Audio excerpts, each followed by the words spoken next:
ભાભર તાલુકાનું ચાત્રા ગામ છે અને ભાભર તાલુકામાં ભારે વરસાદના કારણે ગ્રામ્ય વિસ્તારોમાં પાણી ભરાઈ ગયા છે. ખેડૂતોને વ્યાપક નુકસાન થયું છે. ખેતી પાક જે બળીને ખેતી પાક તે દૂર દૂર 2-2 કિલોમીટર સુધી પાણી ભરાઈ જતાં એરંડાનો પાક હતો તે એરંડા, જુવાર, બાજરી અને કપાસ તમામ પાકો હતા તે નિષ્ફળ ગયા છે અને સરકાર વહેલી તકે વળતર આપે. અહીંયા સરકારે કેનલ બનાવેલી છે એટલે પહેલું પાણી રોકાય છે અને પછી ઘણા પાણીથી કેનલ તૂટી જાય છે.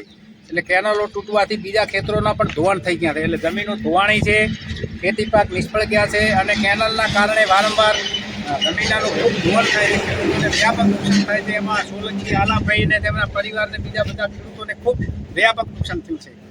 સરકાર વહેલી તકે ગુજરાતનો કૃષિ ખેતીવાડી વિભાગ વહેલી તકે અને ગુજરાત સરકારના મુખ્યમંત્રી ભૂપેન્દ્રભાઈ પટેલ પણ બનાસકાંઠા જિલ્લાના ભાભર તાલુકાના આ જે ગ્રામ્ય વિસ્તારો છે ત્યાંની મુલાકાત લઈ અને વહેલી તકે ખેડૂતોને રાહત અપાવે તેવી વિનંતી. જય હિન્દ, જય. અર્ચનભાઈ ગામ ચાત્રા ખેતરમાં આયડા ઊભા હતા. વરસાદને કારણે બધું બોળી ગયું છે અને કેનાળ વરસાદને કારણે તૂટી ગઈ છે. તે આખું બોળી ગયું છે સાહેબ. કેટલું નુકસાન હશે અત્યારે? નુકસાન તો અત્યારે 2,50,000નું 1 લાખનો ખરો. કયા કપાકો આવેલા તો? આયડા બધા હતા. શું માંગ કરશો? આપણને સહાય આપે સાહેબ, બીજું તો શું માંગ કરે, સહાય આપે.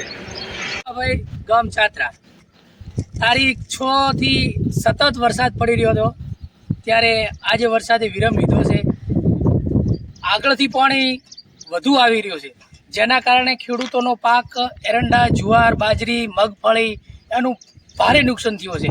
જે અત્યારે બોટની અવસ્થામાં ફરવી ગયું છે ખેતરો ટોટલ. અને જે કેનાલ આવેલી હતી એ કેનાલના કારણે પાછું પાણી ઠેલાઈ અને ચાત્રા ગામના નીચાણવાળા વિસ્તાર જે છે એમાં ટોટલ ઘરોમાં પાણી ફરી વળ્યું છે.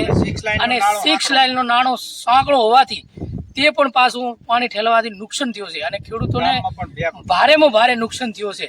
અને જ્યારે વરસાદ વધીથી કેનાલ તૂટવાથી પણ ખેડૂતોને જમીન પણ ધોવાણ થયું છે અને ખૂબ નુકસાન થયું છે એરંડામાં, બાજરી, જુવાર બધામાં. ઘાસીભાઈ ગામ ચાત્રા પાણી ભરાઈ ગયા છે 3 દિવસથી. ભાભર ગામ હોય તો રસ્તા બંધ છે, રડકા ગામ હોય તો રસ્તા બંધ છે. 3 દિવસથી રાત દાડો હેરાન થતા. પછી નુકસાનની અંદર તો એવું છે કે ઢોર નાતા મરી ગયા છે, બાકી હેરાન ઘણા થયા. તકલીફ ખૂબ છે. પાણી કેટલા દિવસ ભરાય છે? પાણી 3 દિવસથી ભરલ પડ્યો છે. હે, કોઈ તંત્ર આવ્યું હોય તપાસ માટે? ના, કોઈ હાલની તારીખમાં આવ્યો નથી પાછું. નુકસાન કેટલું હશે? નુકસાન તો આશરે હશે પણ હવે કાંઈ એવું ગણવા બેહા એમ નથી અત્યારે.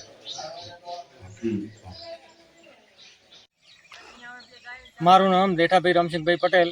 હું ચેમ્બર ગામનો સરપંચ છું અને અમારા ગામમાં ખૂબ મોટું નુકસાન થયું છે. કપાસ, મગફળી, એરંડા, જુવાર બધામાં મોટું નુકસાન થયું છે.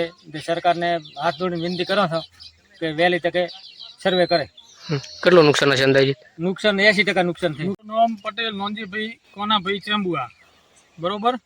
અને નુકસાનમાં તો હવે બધું આ દેખાય રહ્યું. અમે કોઈ કપાસમાં, મગફળીમાં, એરંડામાં કોઈ બાકી રાખ્યું નથી. અમારો ખર્ચો વળે એમ નથી અત્યારે. બધું જોવાય પ્રમાણે તમે અમે કેમેરો કરીને જોઈ શકો છો. અને આનો જેમ તેમ વહેલી તકે બધું નુકસાન વળતર આપે એ અમારી માંગણી છે. સર્વે કરીને, બરોબર, એ અમારી વિનંતી છે. ગામ ચેમ્બુઆ, તાલુકો ભાભર. મારું નામ ચૌધરી મનોજભાઈ ભગવાનભાઈ. અમારે 3 બહુટામાં એડા વાવેલા હતા. નુકસાન છે બહુ, એટલે અમારે માગણી છે સરકારને કે અમને વળતર ચૂકવીને આપે.